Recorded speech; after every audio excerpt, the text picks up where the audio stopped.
Την καλησπέρα μου σε όλους, παιδιά. Ο Απάτη 19 σίγουρα δεν ξεκίνησε από την Κίνα. Αυτό είναι ένα συμπέρασμα το οποίο έχουν βγάλει πάρα πολλοί ερευνητές. Θα το αναφέρουμε σε λιγάκι και θα αναφέρουμε φυσικά και πολλά άλλα στοιχεία τα οποία σχετίζονται με τον Απάτη 19 τα τελευταία 4 χρόνια. Τι είδαμε και τι μέλη γενέστε, γιατί ξέρετε αυτά δεν τελειώνουν, απλά αναπροσαρμόζονται τα αφεντικά και οι λεγόμενοι επικυρίαρχοι και αλλάζουν μορφή με τον καιρό. Να σας πω όλους όσοι είστε πρώτη φορά στο κανάλι να κάνετε εγγραφή και like στη σημερινή εκπομπή. Για τα παλαιότερα μέλη της εκπομπής απλά χτυπήστε το καμπανάκι για να σας έρχονται όλες οι ειδοποιήσεις για τις εκπομπές που ανεβάζω. Λοιπόν, θα ξεκινήσω καταρχάς την επιχειρηματολογία με το γεγονός ότι δεν ξεκίνησε ο Απάτη 19 στην Κίνα. Κατά 99% ξεκίνησε από την Ευρώπη. Απόδειξη γι' αυτό είναι πρώτον ότι άλλες χώρες όπως χώρες της Νότιο-Ανατολικής Ασίας, χώρες όπως για παράδειγμα οι Αφρικανικές ή χώρες της Λατινικής Αμερικής δεν είχαν κανένα απόλυτος πρόβλημα, αλλά αυτό φάνηκε σαν ένα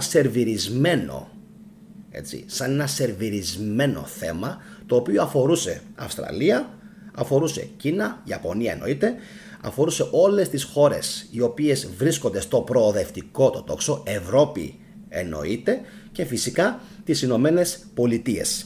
Για ποιο λόγο πιστεύω ότι δεν ξεκίνησε από την Κίνα? 600 χιλιόμετρα μακριά από την αγορά της γνωστής πλέον πόλης, της γνωστής σε όλους μας πλέον πόλης, όπου μας έλεγαν ότι εκεί υπήρχαν διάφορα εργαστήρια και όλες αυτές οι χαζομάρες, δεν υπήρχε τίποτα τελικά εκεί πέρα.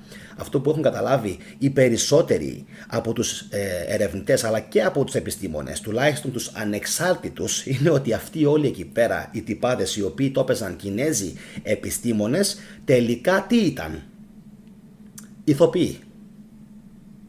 Ήταν άνθρωποι, ηθοποιοί, τους οποίους τους έβαλε η κυβέρνηση της Κίνας να παίξουν έναν συγκεκριμένο ρόλο μπροστά στις κάμερες, γιατί αυτό το προσωπικό δεν ήταν ερευνητικό προσωπικό. Το πραγματικό ερευνητικό προσωπικό της Κίνας, το οποίο ασχολούνταν με την εν λόγω θεματολογία και προσπάθησε πάρα πολλές φορές να αποδείξει ότι στην Δύση και μάλιστα στη Γαλλία ειδικά υπάρχουν διάφορες εταιρείες και στην Αμερική οι οποίες προσπαθούν να κάνουν οπλοποίηση διαφόρων στελεχών, τους βάλανε στη φυλακή.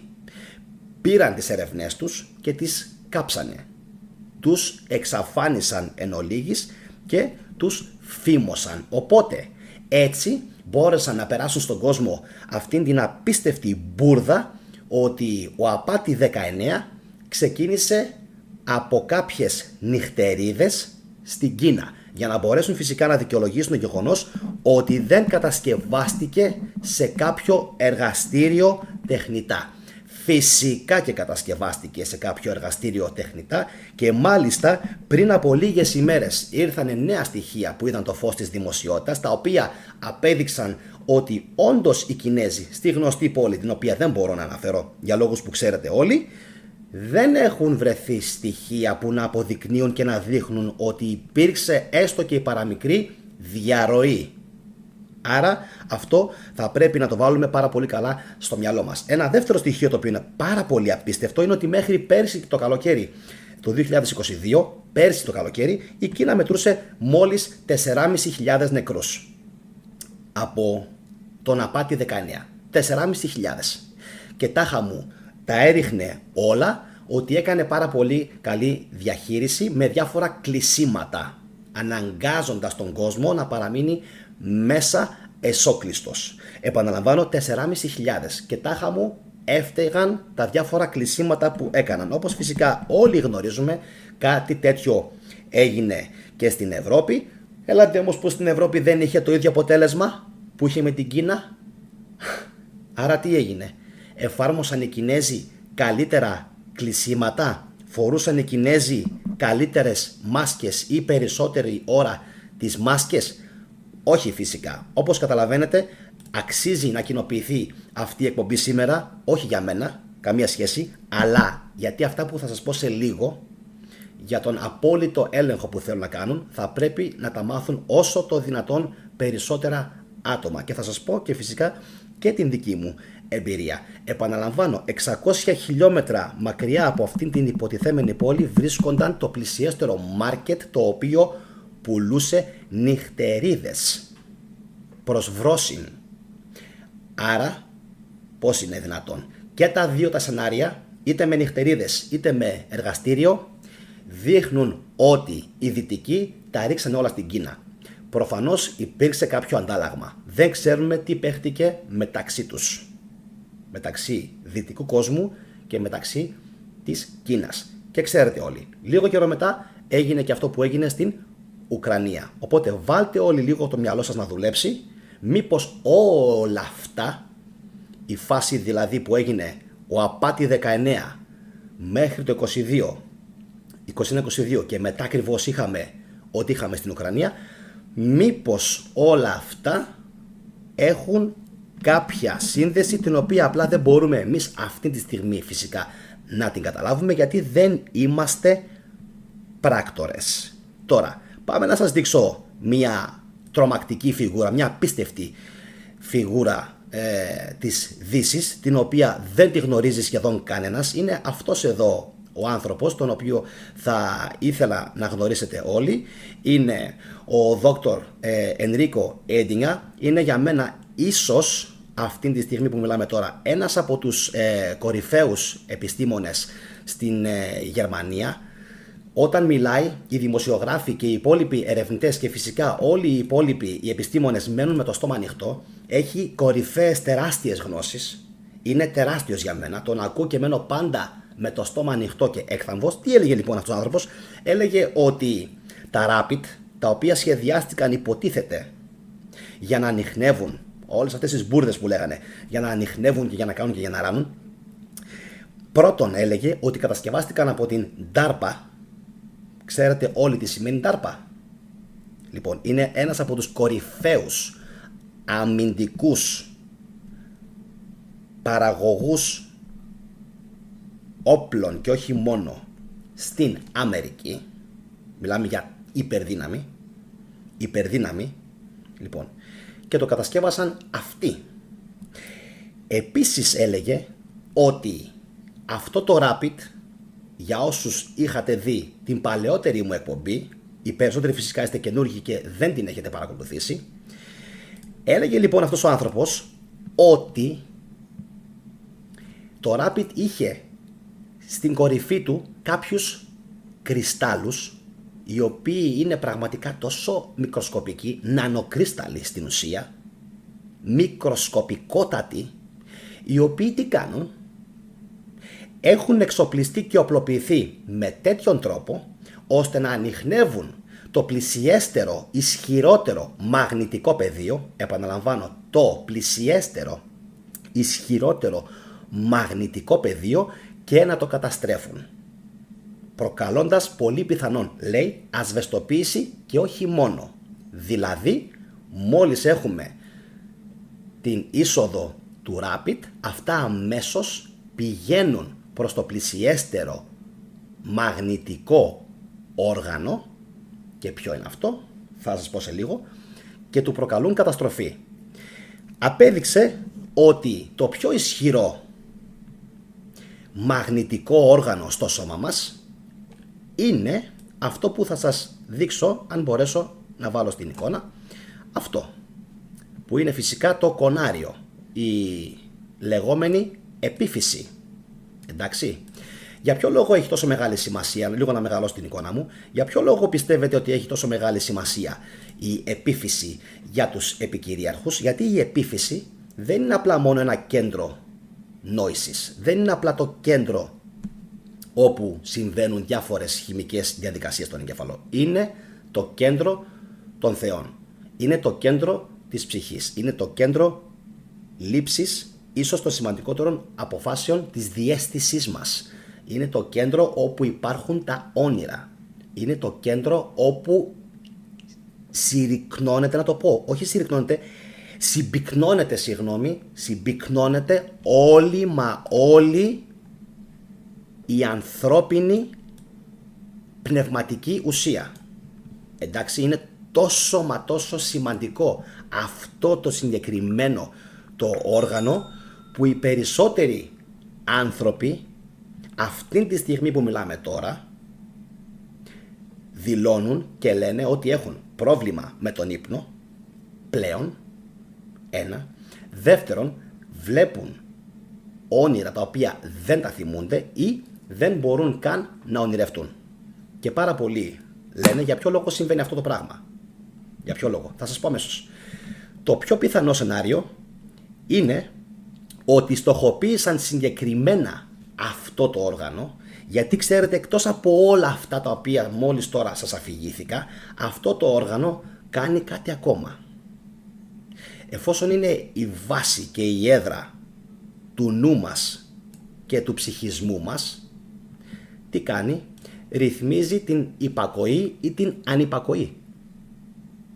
Εντάξει, ρυθμίζει το εγώ μας. Ποιος είμαι, τον ατομισμό μας. Ποιος είμαι, τι θέλω, πού πάω, τι στόχους έχω, τι θα ονειρευτώ, τι απαντήσεις θα μου δώσουν τα όνειρά μου, τι θα γίνει στο μέλλον, πώς θα εξελιχθώ. Όλα αυτά τα πράγματα, εντάξει, επηρεάζονται από αυτό το μικρό το όργανο, το οποίο λέγεται κονάριο, η επίφυση. Ο Έντιγκα λοιπόν ήταν ο πρώτος ο οποίος το είπε αυτό δημόσια και το υποστήριξε, ότι ξέρετε κάτι, αυτό το οποίο θέλουν να κάνουν έχει να κάνει ξεκάθαρα με ένα νέο σύστημα το οποίο θέλουν να επιβάλλουν, όπου οι άνθρωποι θα είναι πιο πυθύνιοι και πιο υπάκουοι. Θα κάνουν ό,τι τους λένε. Επίσης να σας πω ότι εκτός από όλα αυτά, θα βγάλω τη φωτογραφία του πολύ αγαπημένου καθηγητή, εκτός λοιπόν από όλα αυτά έχουν προωθήσει παράλληλα, όπως βλέπετε, και άλλα πράγματα. Φυσικά τον απόλυτο έλεγχο παντού, κάμερες. Πρόσφατα μια φίλη μου είπε ότι στην Κίνα δεν μπαίνεις πουθενά χωρίς να έχεις QR code, πουθενά. Οπότε φαντάζεστε πόσα πολλά πράγματα προχωράνε παράλληλα αυτή την εποχή και ο κόσμος φυσικά αρχίζει και φοβάται και ούτω καθεξής. Εγώ θα σας έλεγα φυσικά να μην φοβάστε, αλλά να ενημερώνεστε και να διαβάζετε. Επαναλαμβάνω, να μην φοβάστε, αλλά να ενημερώνεστε και να διαβάζετε. Τώρα, όπως σας έλεγα πριν, έχει σημασία το κονάριο για να μπορούμε να είμαστε αυτοί που είμαστε εμείς. Εντάξει, σαν οντότητες, ο καθένας ξεχωριστά. Για να το πετύχουμε λοιπόν αυτό το πράγμα, θα πρέπει να έχουμε καθαρό κονάριο, καθαρή επίφυση. Υπάρχουν, να ξέρετε, συμπληρώματα διατροφής, δεν διαφημίζω εγώ τίποτα από όλα αυτά, υπάρχουν κάποια συμπληρώματα διατροφής και κάποιες ουσίες και κάποια τρόφιμα τα οποία καθαρίζουν την επίφυση, την καθαρίζουν. Οπότε με τον καιρό έχουμε αποκατάσταση της ζημιάς που έγινε. Μία από αυτές τις ουσίες είναι φυσικά και η μελατονίνη. Η μελατονίνη, όταν παράγεται φυσικά στο σώμα μας, όταν έχει απόλυτο σκοτάδι, αποτοξινώνει από μόνη της. Εντάξει, το κονάριο, που σημαίνει ότι το βράδυ, ό,τι και να γίνει, από τις 9 και μετά θα πρέπει να δημιουργείτε συνθήκες σχεδόν απόλυτης νύχτας στο σπίτι σας, με κάποια μικρά κεράκια ή κάποιες μικρές λάμπες, για να μπορέσει να ξαναλειτουργήσει σωστά η επίφυσή σας. Εντάξει, λοιπόν, πάμε παρακάτω. Όλα αυτά σας απέδειξα πως έχουν συσχέτιση και σημασία για τα σχέδια που έχουν για το μέλλον. Οπότε εσείς ξέρετε τι θα πρέπει να κάνετε από εδώ και στο εξής. Τώρα, πάμε παρακάτω. Πώς σχετίζονται όλα αυτά με την τεχνολογία και το σήμερα? Έχουν άμεση σχέση. Όσο πιο πολύ τεχνολογία δίνεις σε κάποιον, τόσο πιο πολύ τον κάνεις ατομιστή και ναρκισσιστή. Οπότε θα πρέπει αυτά τα δύο τα φαινόμενα να τα καταπολεμήσουμε από την ρίζα τους, εξ αρχής. Προσέξτε λοιπόν καλά να μην είστε νάρκισσοι, να μην είστε ατομιστές και φυσικά να μην είστε απομονωμένοι και φοβισμένοι. 4 πράγματα είναι. Εντάξει, ατομιστής, νάρκισσος, απομονωμένος και φοβισμένος. Είναι τα 4 στοιχεία που είναι η καλύτερη συνταγή για το σύστημα. Εντάξει. Ό,τι καλύτερο για αυτούς το να είσαι έτσι. Τι μπορείς να κάνεις για να μείνεις έτσι? Κοινωνικοποιήσου. Βγες έξω, μίλα με τον κόσμο, επικοινώνησε με τον κόσμο. Λοιπόν, πάει και αυτό, φεύγει και αυτό. Τώρα, να πούμε ακόμα μια πληροφορία ότι το μπολάκι, αυτό εδώ, το μπολάκι, εννοείται πως κατά 99% επίσης πάλι δεν ξεκίνησε σε καμία περίπτωση, δεν βγήκε, να το πούμε έτσι, εντάξει, δεν δόθηκε στην ανθρωπότητα από όλες αυτές τις χώρες. Αποκλείεται αυτές όλες οι χώρες να είχαν κάνει μέσα σε ένα εξάμηνο, θέλετε, μέσα σε ένα χρόνο τόσο μεγάλη πρόοδο, Κίνα, Ρωσία, ΗΠΑ, Ευρώπη, 5-6 εταιρείες και ταυτόχρονα όλοι να το βγάλανε. Μία εταιρεία είναι, παιδιά, που κρύβεται από πίσω, μάλλον είναι στη Γαλλία, δεν θα πω όνομα, μάλλον είναι μία εταιρεία η οποία είχε το μπολάκι και η οποία το έδωσε απλόχερα σε όλους. Απλόχερα. Σε όλους. Τώρα, αυτοί που το πήραν, τι έκαναν? Αυτοί που το παρέλαβαν δεν μπορούσαν να πούν ότι ξέρεις κάτι, μας το έχουν δώσει αυτοί. Γιατί θα λέγανε ρε εσείς είναι ίδιο. Τι κάνατε εσείς? Λοιπόν, τι κάνανε? Πειράξανε ελαφρώς, εντάξει, την γενετική αλληλουχία που είχε το στέλεχος το συγκεκριμένο, εντάξει, και το δώσανε στον κόσμο. Και για να καταλάβετε τώρα τι ακριβώς έχει συμβεί, θα σας δώσω ένα παράδειγμα τύπου παραβολής για να νιώσετε περισσότερο το τι ακριβώς έγινε από το 19 μέχρι και το 22-23 με τον Απάτη. Τι κάναν λοιπόν αυτοί? Δημιούργησαν ένα όπλο, παιδιά. Ένα όπλο. Πιστόλι. Φανταστείτε το σαν ένα πιστόλι. Ωραία. Το οποίο ήταν αυτό το στέλεχος που έκανε τη ζημιά. Ταυτόχρονα όμως έφτιαξαν και ένα αλεξίσφαιρο για αυτό το πιστόλι το συγκεκριμένο. Και σας το δώσανε κάποιους. Μας το δώσανε. Εγώ το αλεξίσφαιρο δεν το πήρα. Δεν μου άρεσε. Δεν το πήρα. Λοιπόν, έτερον εκάτερον. Και σου λέει, εμείς σαν εταιρεία θα σε πυροβολήσουμε με το στέλεχος αυτό, με το πιστόλι, και θα σου δώσουμε ταυτόχρονα και το αλεξίσφαιρο. Αλλά, όπου αλεξίσφαιρο, το μπολάκι. Αλλά, ποια ήταν η μαγιά που κάνανε? Το αλεξίσφαιρο που σου δώσανε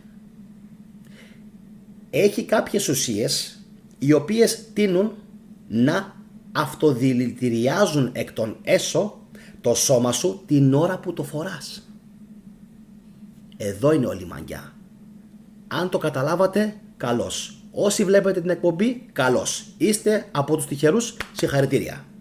Μπράβο που βλέπετε την εκπομπή. Τι κάνανε λοιπόν, το ξαναλέω? Είχαν και το όπλο με το οποίο σε πυροβόλησαν συνεχώς έξω. Πώς το κάνανε δεν το ξέρουμε. Παραμένει ακόμα ένα μυστήριο. Πώς το κάνανε, πώς το διέσπηραν, με τι? Έχω μια ιδέα, αλλά δεν τη λέω. Λοιπόν, ταυτόχρονα λοιπόν που σε πυροβολούσαν, σου είχαν δώσει ένα αλεξίσφαιρο το οποίο από μέσα αυτό σε αυτοδηλητηρίαζε και ή θα φεύγες από τους πυροβολισμούς που σε κάνανε, εντάξει, ωραία μέχρι εδώ, ή φορώντας αυτό το αλεξίσφαιρο σιγά σιγά το σώμα σου θα έφευγε από τα δηλητήρια που είχαν κουμπωμένα πάνω τους τα αλεξίσφαιρα αυτά. Το καταλάβατε πως έγινε? Γι' αυτό δεν μπορούσαν να βγάλουν άκρη ούτε οι μεν ούτε οι δε. Οι μεν έβλεπαν κάτι, οι δε έβλεπαν κάτι και κανένας δεν μπόρεσε να καταλάβει ότι και ο ένας και ο άλλος στην ουσία, σωστός ο Σταύρος, και ο ένας και ο άλλος είναι ταυτόχρονα θύματα. Και ότι όπως και να έχει, ό,τι και να γίνει, αυτός ο οποίος κερδίζει με αυτό που έγινε είναι η εταιρεία. Η συγκεκριμένη εταιρεία. Το καταλάβατε αυτό? Έτσι κάνανε. Αυτό το παράδειγμα που σας έδωσα σήμερα, πείτε το στον κόσμο για να καταλάβει τι έγινε. Γι' αυτό σας είπα να κοινοποιήσετε την εκπομπή, για να μπορέσει ο κόσμος να καταλάβει τι ακριβώς έγινε. Γιατί ο κόσμος έχει μαύρα μεσάνυχτα. Βλέπει τον κόσμο μονοδιάστατα, δυσδιάστατα, δεν τον βλέπει τρισδιάστατα και δεν μπορεί να καταλάβει, λέει, ή αυτό θα είναι ή αυτό θα είναι. Ή θα φύγω από αυτό ή δεν θα φύγω ή δεν θα κάνω. Εντάξει, έπρεπε να δώσουμε περισσότερη προσοχή όταν έπρεπε. Δυστυχώς δεν το κάναμε. Εντάξει, λοιπόν, και τώρα να πω κάτι ακόμα το οποίο μου έκανε πάρα πολύ μεγάλη εντύπωση. Είχε να κάνει με την αντιμετώπιση του Απάτη 19. Αυτό που κατάλαβα μετά από πάρα πολύ καιρό ήταν ότι τα νοσοκομεία μας, δεν θα ήθελα να χρησιμοποιήσω γλώσσα του δρόμου και αργό. Τουλάχιστον εγώ ευτυχώς έπεσα σε καλά χέρια. Αλλά έφευγε πάρα πολλοί κόσμος, ξέρετε. Αυτό που μου έκανε εντύπωση ήταν ότι κανένας δεν μπήκε στον κόπο να πει έλα εδώ. Αυτός εδώ έχει χαμηλό ανοσοποιητικό. Μήπως έχει χαμηλή βιταμίνη D3?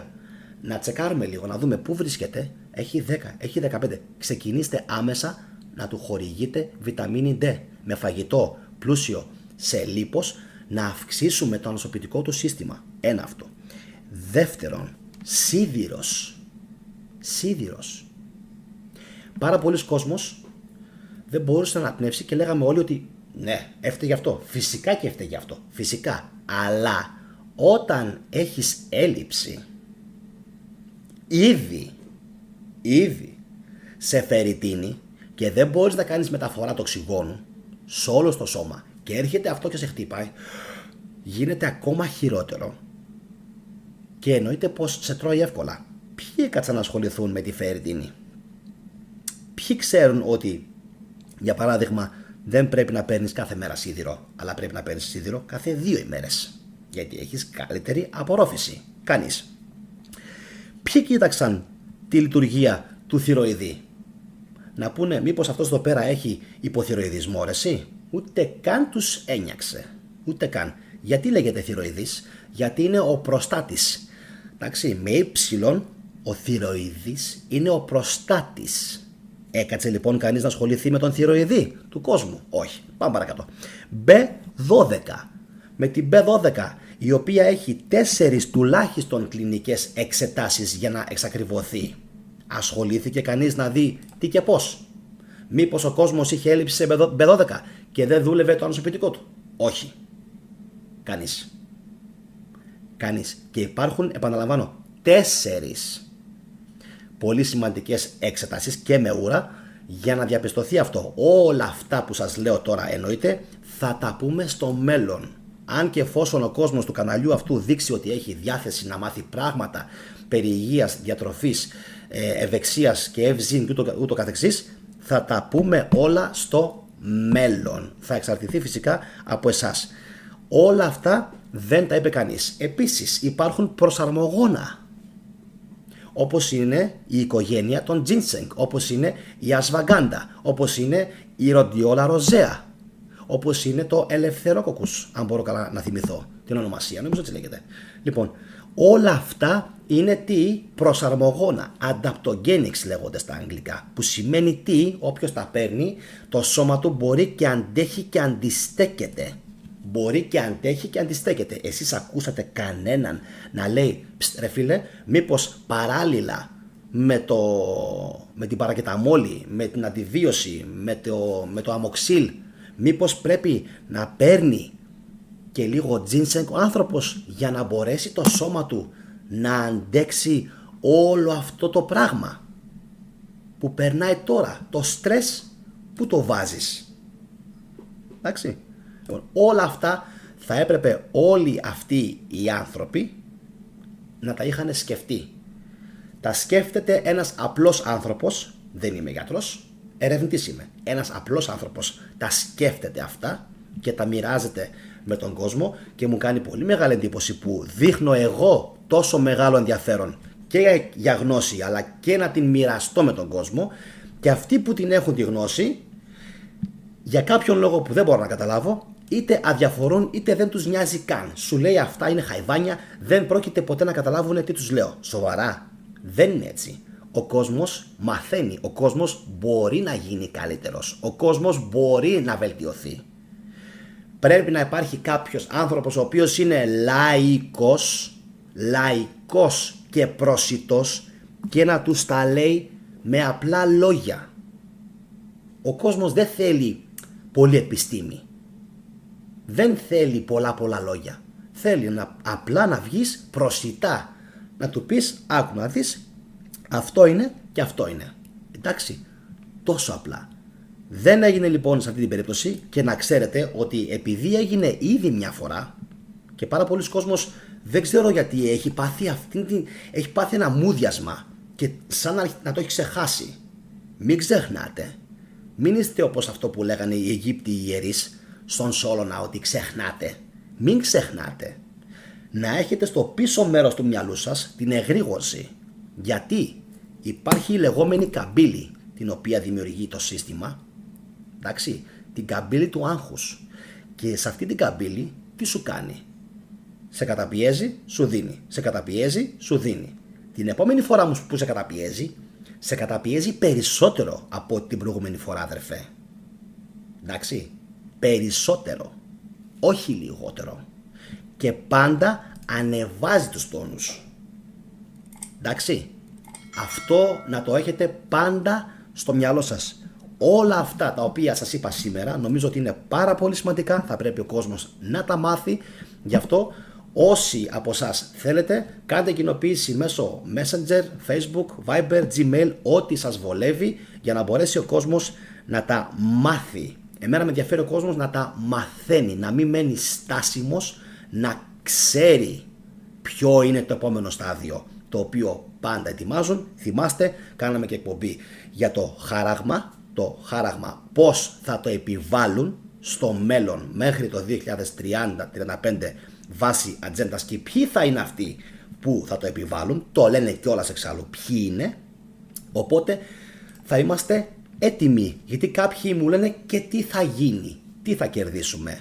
Κάτσε διάβασε 1-2 βιβλία το μήνα. Αυτή είναι η επίσημη δικιά μου πρόταση για όλους εσάς που είστε εκεί έξω. Να διαβάζετε, να έχετε έναν στόχο. Θα διαβάζω 2 βιβλία το μήνα.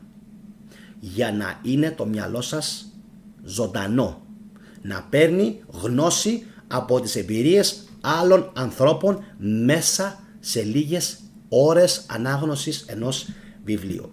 Λοιπόν, αυτά είχα να σας πω. Εύχομαι και ελπίζω το βίντεο να σας άρεσε, να φάνηκε χρήσιμο. Αν ναι, κάντε φυσικά εγγραφή στο κανάλι και συνεχίστε να βλέπετε βίντεο στο κανάλι πατώντας πάνω στο μπλε hashtag που γράφει θετικός ακριβώς δίπλα από τον τίτλο της σημερινής εκπομπής. Εναλλακτικά, πιο πολλά βίντεο θα βρείτε στην περιγραφή της σημερινής εκπομπής. Από μένα να έχετε όλοι ένα όμορφο βράδυ. Καλή συνέχεια. Γεια σας.